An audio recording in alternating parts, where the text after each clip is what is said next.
Welcome into the Wacky Dynasty Podcast, episode 2. I'm your host, Luis Lopez. Today I'm joined with co-host Jay Leno. And we have a great show for you today. Got a few things to touch on, but there is one thing that was really important for us to touch on right away.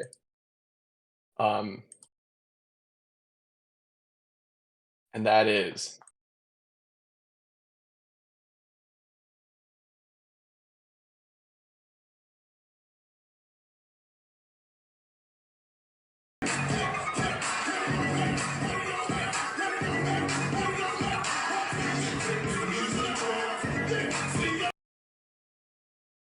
so what you may not know is that was actually exclusive footage found of Zack dancing on Cade's grave.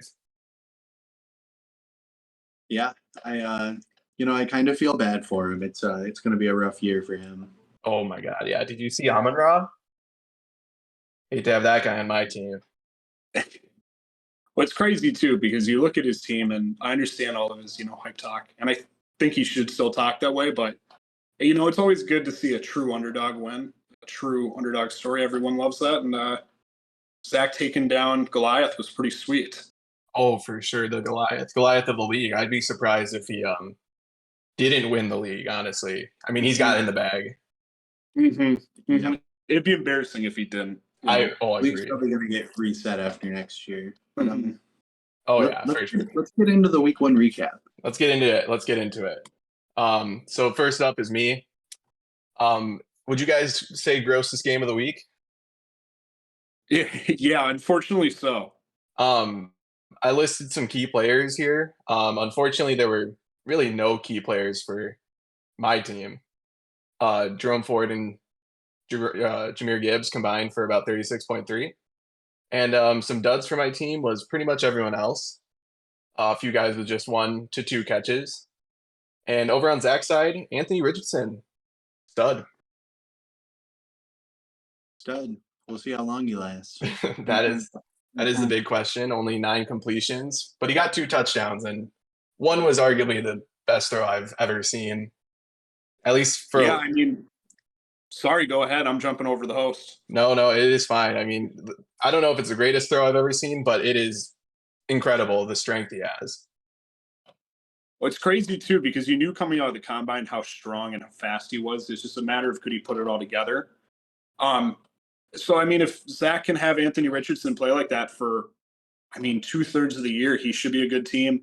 You just provide you have him in the playoffs. I also think Xavier Worthy, I came into the season pretty high on him, but that rush that he got, his first touch going for a touchdown.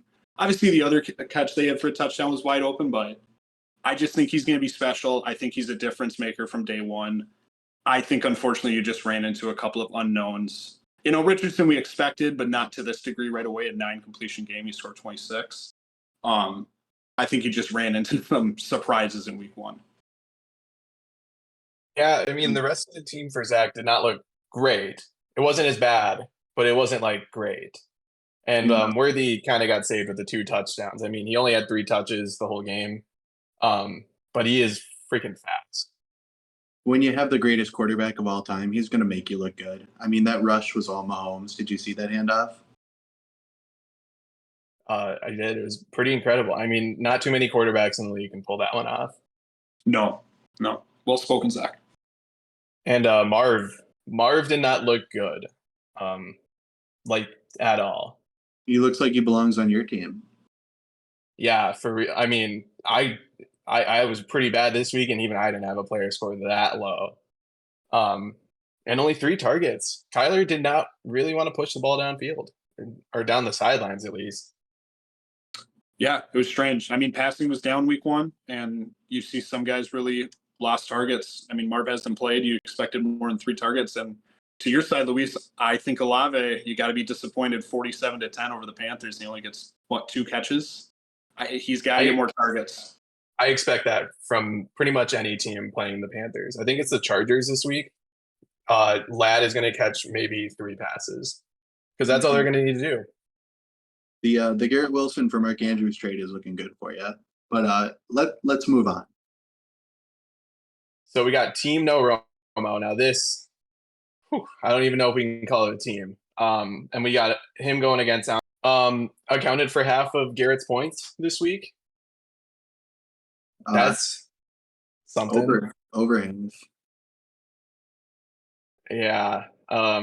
21 targets. That's insane. He caught 14 of them, 110 yards, touchdown. And then the duds were the rest of his team. Yikes all around. Caleb, we knew that was a questionable pick from the draft.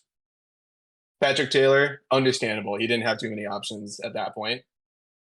Juba, Panthers are yucky. Noah Fant, tight ends. It is what it is. And then Cooper also only getting 3.6. Watson looked pretty awful.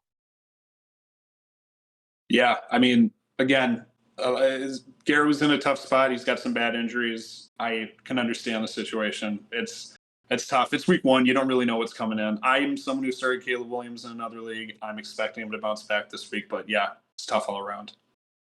And how about Paul's team? He trades away Puka right before an injury.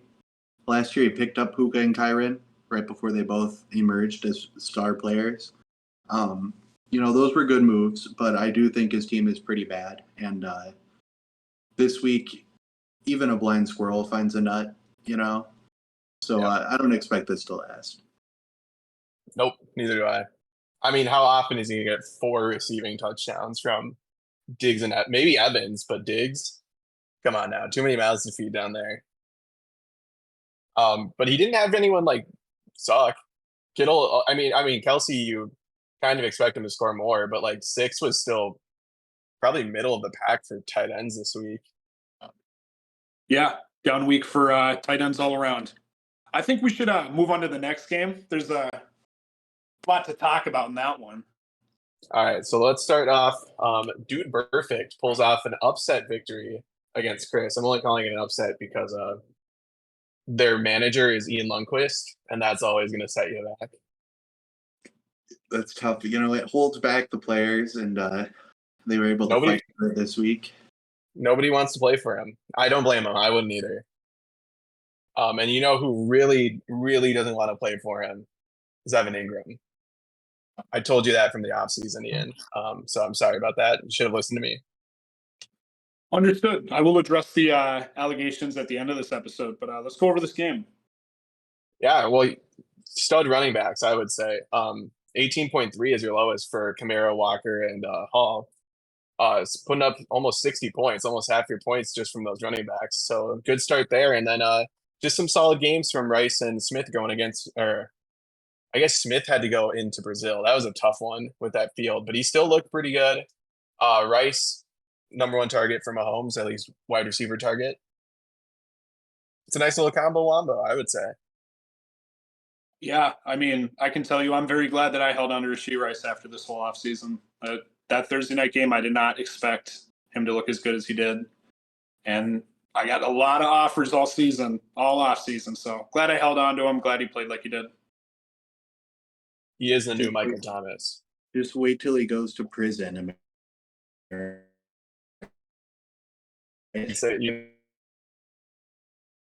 then over there, we got Chris. A couple of my studs.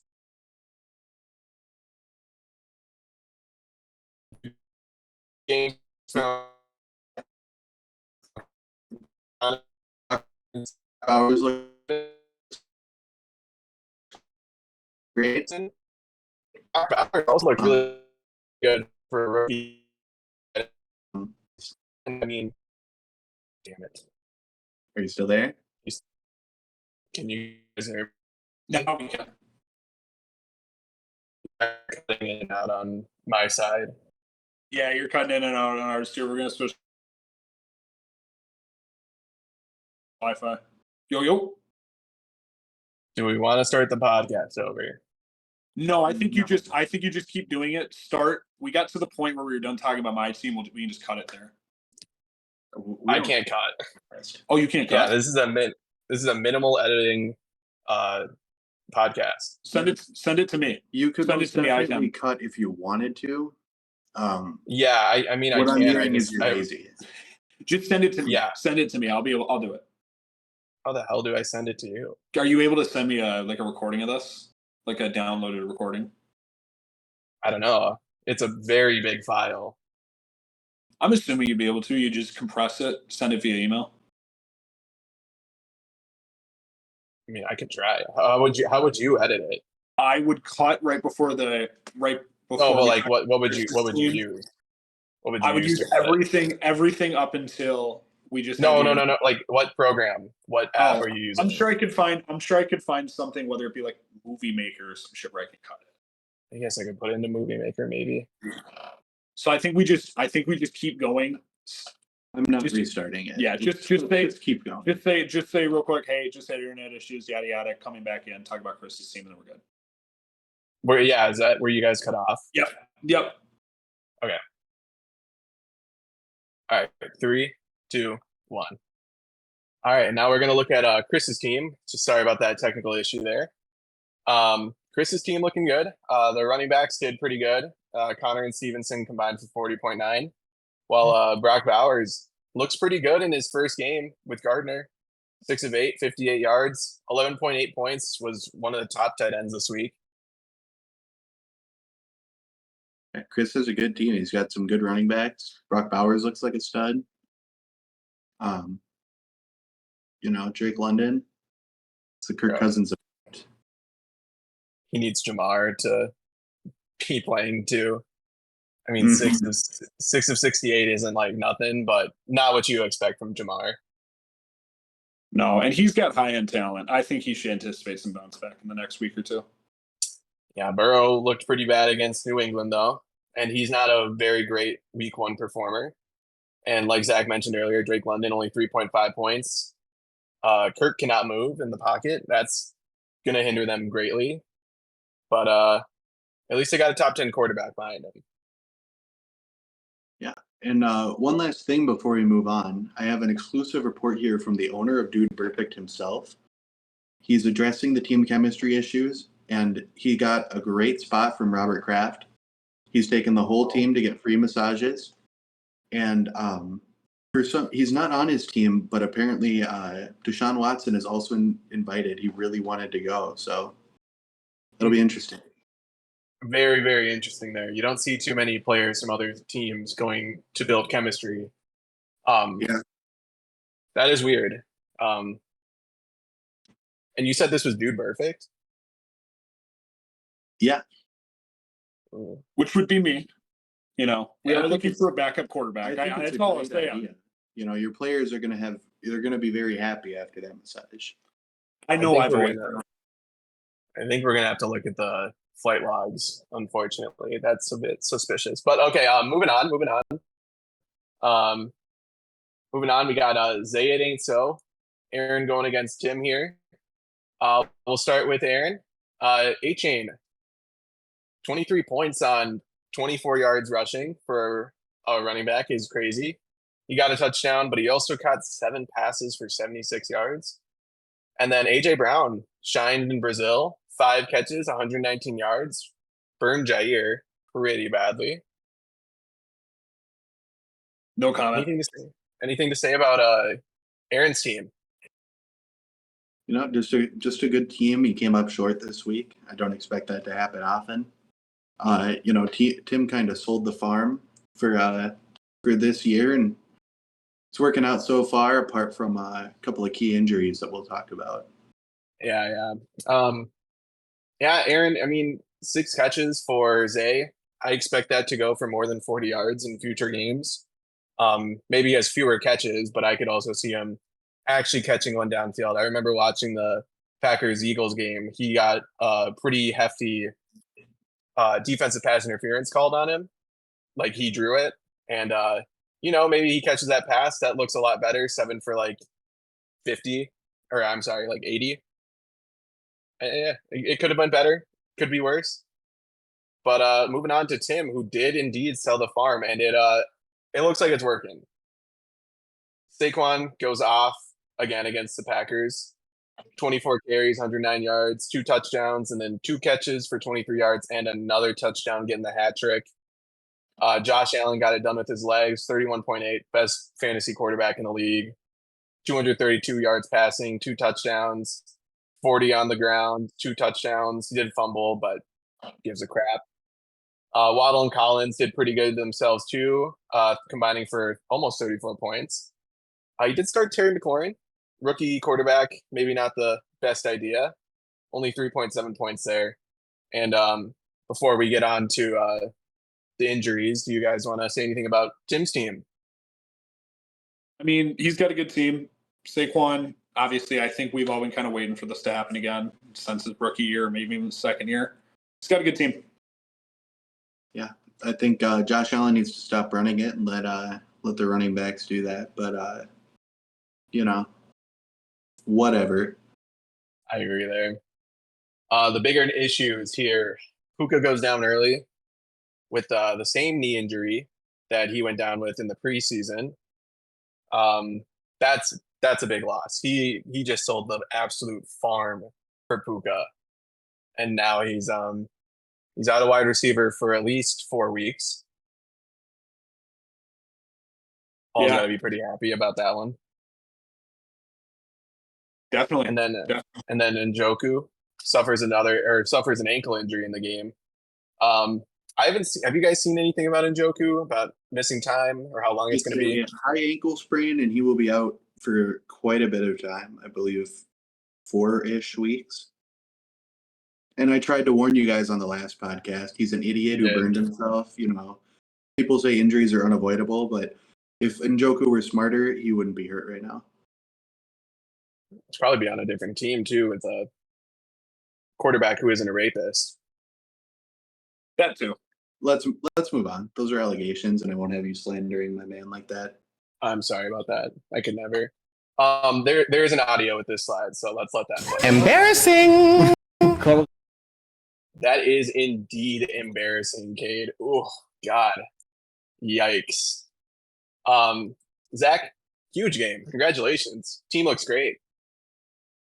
I knew that already. I added a little something to my key players here. I just wanted to give a special shout out to J.K. Dobbins. Nobody believed in him. I gave him a chance, and, he put up big numbers. And I also want to say that no wide receiver U students were harmed in the making of this dub. That is good. Yeah, to me, when I mean, I'm sorry, do you want to talk about your team anymore, or can we go on to making fun of Cade? No, there's nothing to say. My team is just, elite. I mean, DK had a stinker, but that was about it. He's riding the pine this week, I got options. Yeah, you got options. All right, let's move on to this is wide receiver U? Yikes. If I was a wide receiver, I would not want to be attending wide receiver U personally. It's a good thing he changed his team name. Lamar, the running back, he scores 25.12. 16 carries for Lamar for 122 yards. Yeah, I mean, he's his best player. I think they should change his position in fantasy from quarterback to running back, but I can't choose what Sleeper does. And, if anyone needs a max win right now, it's Amon-Ra dog in your mom. That's 100% true. He was the least efficient manager of the week. That would never be me, bro. That would never be me. It's got to be a tough pill for Cade to swallow too, because I want to say he was the most efficient or one of the most efficient last year. And I mean, for as much as we joke about Cade losing to Zack, he had some good pieces that he should be excited about. I know we're going to talk Bijan and the whole trio, but he's got some good pieces. I guess, yeah, I'll say it. I mean, between Bijan, Rashad White, and Pacheco, they combined for 48.5, each getting about 16. I mean, you just keep on with those guys as long as they're playing the way they are. Pacheco, I got no worries about. Rashad and Bijan, cases can be made for why they shouldn't be as highly touted as they were in the offseason. But, I mean, overall, Bijan's going to get up to speed when that offense figures it out. Rashad White's still the man there. Despite Bucky Irving being efficient, if Rashad White can still get touches and show efficiency in said touches, Cade's going to have a good team. We will see. I am worried about Rashad. Bucky looked pretty good. And I think Bijan and Pacheco are just fine. But we will see. We will see. Moving on here. We're going to look at some trades that happened this week. It's actually just one, I think. These are some really cool graphics that you guys added at the bottom. I think Ian added No those. Romo. Yeah, I imagine. Not a chance. Team No Romo and Amon-Ra dogging your mom make a trade. Cade sends Isaiah Likely to Garrett for TJ Hawkinson. Imagine trading a Viking, bro. Could never be me. But I was kind of split on this. Maybe you guys want to give your takes first. I don't have a ton to say on it. I think when Hawk is healthy, he's a top tight end option. I liked what I saw to Likely. I think even if Mark Andrews is good, Likely could still be a viable option. And once Mark Andrews is on another team or retired, Likely would be good. I think it's Cade didn't need a tight end right now. Garrett needed a tight end to play. That's about what I think it came down to. I couldn't agree more. I think I'd rather have Hawk, but I like you said, Cade is more win now than Garrett is. So I don't blame him for going a little younger. Well, Likely's only done it once. Hawk has a little more of a. I mean, no, Likely's done it multiple times, but never when Mark Andrews was healthy. And this is the first time he did it while Mark Andrews was healthy. I should clarify there. But Hawk is kind of a proven talent, but we'll see with the quarterback. Who knows? All right, moving on to the week 1 waiver wire. Hold on. What? You talking shit about Sam Darnold? I'm talking shit about Sam Darnold's tight end usage. Okay. Good. Thanks for clearing that up. We're good. Let's keep going. Yeah. All right, week 1 waiver wire. All right, some free agent signings. Biggest one of the week was Justice Hill going for $25. No one else in the league put a bid in on him, so a bit of an overpay. But nobody really uses Fab in this league anyway, so doesn't really matter. Go get your guy. Alan Lazard goes for $17 to Garrett as well. Drop Patrick Taylor. Zach put in 11 and Cade put in 0. So actually a pretty good one there from Garrett. He also grabbed Tyler Johnson for $17. Nobody put any money on, but Cade and Paul did put some bids in. Dropped Deontay Foreman. Ian here.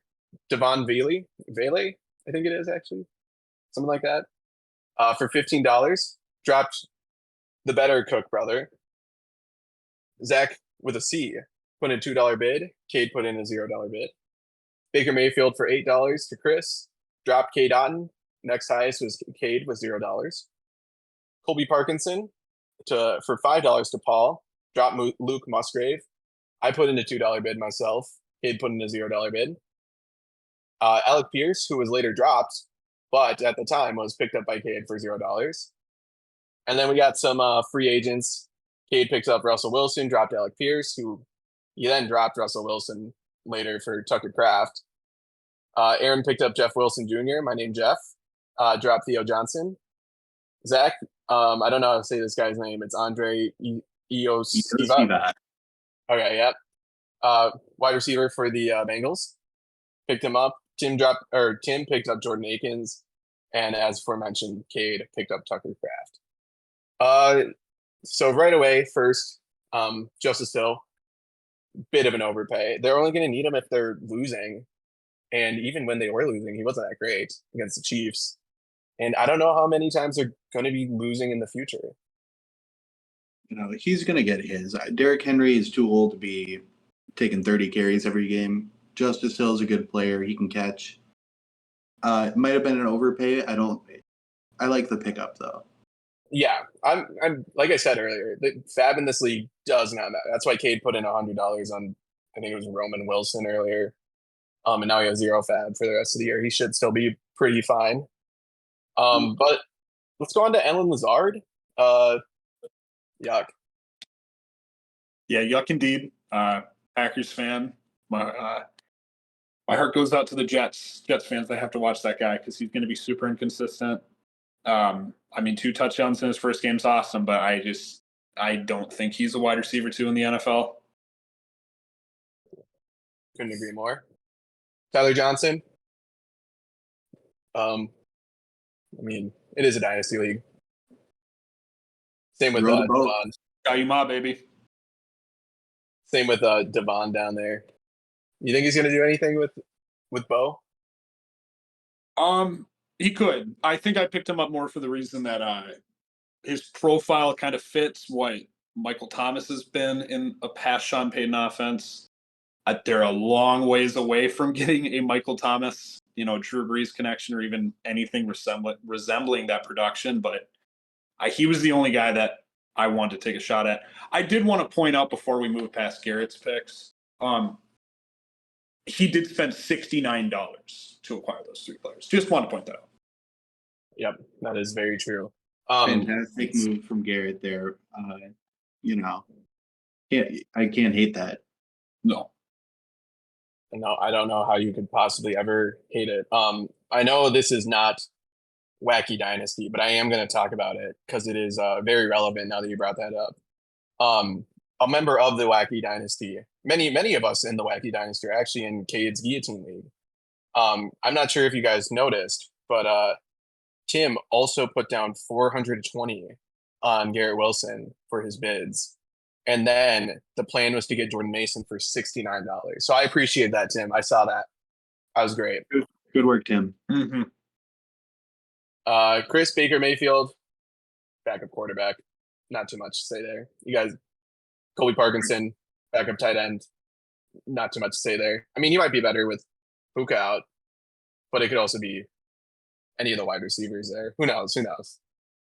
Anything else with the waivers, not the free agents? No, these guys are bums. Yeah. The free agents, I don't even know if there's much to say there. I mean, Aaron picked up Jeff, my name Jeff, just in case A-Chain didn't play, which he's supposed to. We'll see about the touches, but he's supposed to play. And yeah, if you guys have anything else, now's your time to shine. Nope. I owned a couple of these players between Justice Hill and Pierce. I cut them for a reason. Well, then let's move on to Dynasty Daddy's power rankings and our week 2 predictions. So first, we're going to start by looking at the power ranking list.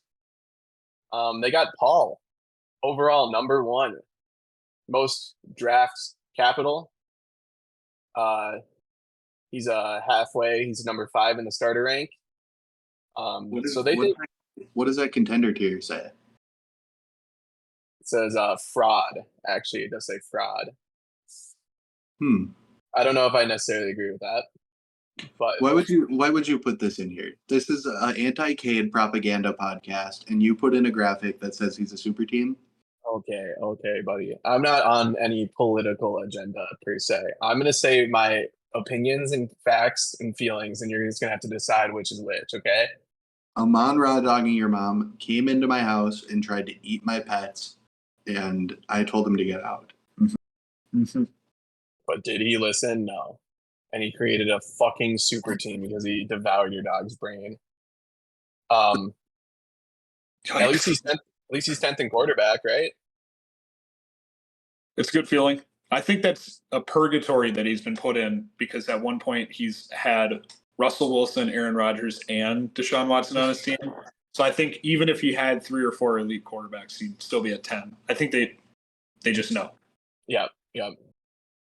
Shockingly, they got Chris at 3 here. I'm guessing most of that is because of the draft capital. He's at number 2. The starter rank is number 7. The overall rank is for the full dynasty. Starter rank is for this year. The guys set up for the future are going to be up there. For some reason, they have me at 9. I think that's a little crazy. I do not have a pick until 2027, except for a third. Look at that. Quarterback, running back. That doesn't matter. Starter rank 4. Come on.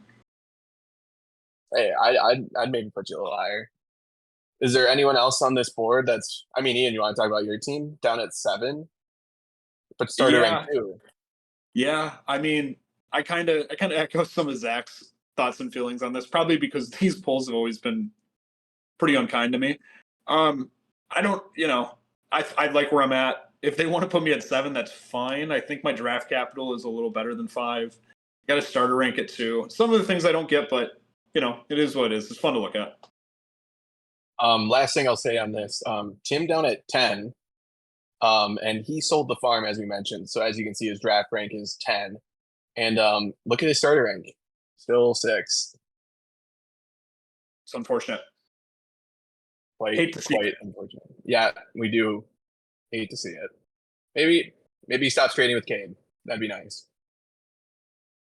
All right, moving on to the week 2 predictions here. Woo! Woo! Week 2 predictions. Woo! Woo! So let's start with my game. Me v. Garrett. I have Garrett winning. My team sucks. Yeah. I disagree. I actually have you winning, Luis. I like both teams. I think there's a lot of unknown with Garrett and with you between Olave and CMC, Ravens tight ends, who probably will start in this game. But I just think Garrett's got a lot of injuries. He's got a lot of guys in this lineup I don't believe in, between Shuba and, was it Josh Naylor? Justin Naylor? What is the Vikings third receiver? He caught a touchdown last week, and Ja might be out, but I just don't believe in it. Get out of my house. Fair. Out. Zach v. Zach. We all took Zach. Mm-hmm. I don't know. Too much needs to be said there. It's a win-win, Zach is winning this matchup, and I'm okay with that. Ian v. Paul. Oh, sorry. Go ahead.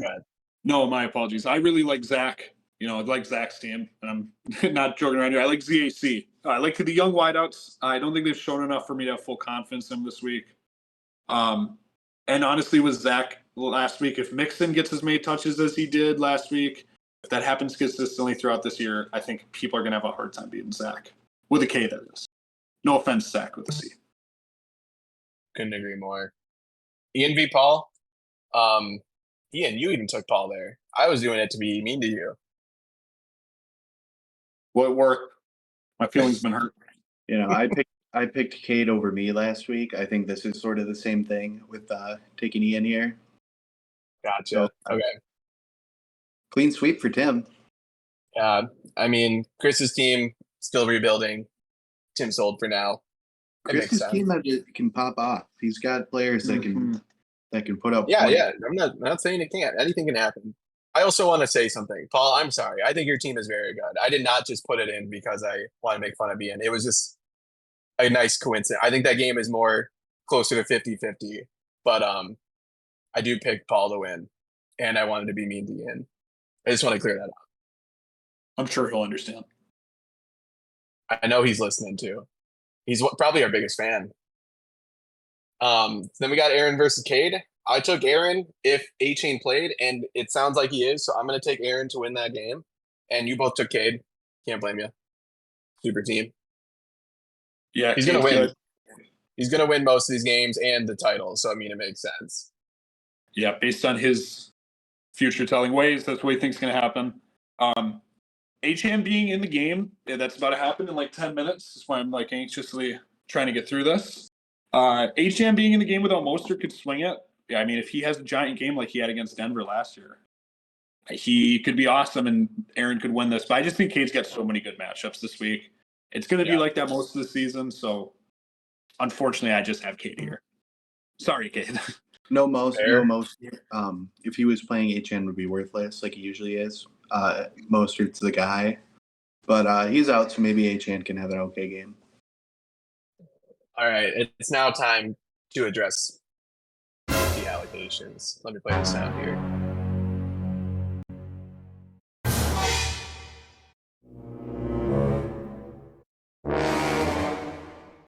All right, that's enough of that.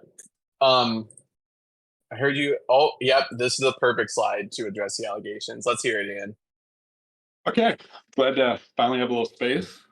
Within the first 10 minutes of the last podcast, I heard some deflammatory things thrown my way.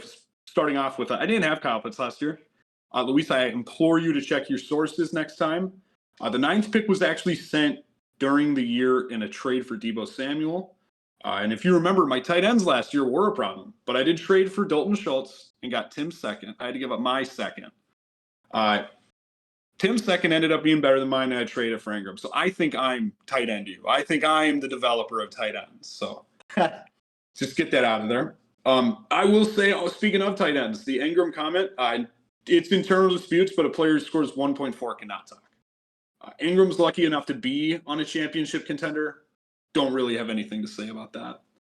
I do want to call out one comment during this. Zeke, I think you're a little too high on your own supply. JJ being better than Mahomes is blasphemous, and even someone like you who has a Mahomes jersey can agree with that. I said someday. You know, he's a rookie who tore his knee up, and he's not better yet. And Patrick Mahomes is the single greatest quarterback that's ever played. Lastly, I got one more thing. that I got to address. You guys slaughtered me in the draft. I said Malachi Corley. Well, who is he? Take him because he has a cool name. All that BS. I just like to say that Malachi Corley was touted by local conspiracy theorist Aaron Rodgers as a Randall Cobb-esque player. I do remember hearing reports in the offseason that they envisioned him like a Debo role. So you could see how I could be pretty attracted to that. And when you have the 9th pick in the 3rd round, I think that's a solid pick. I also think it's crazy that you guys gave me an eye.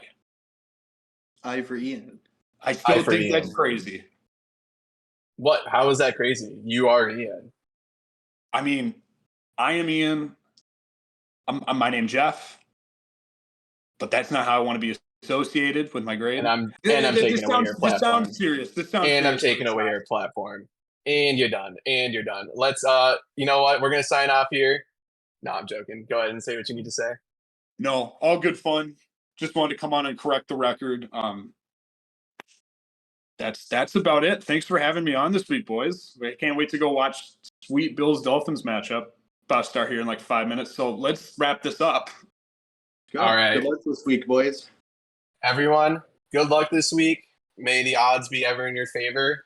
And DJ, spit that track.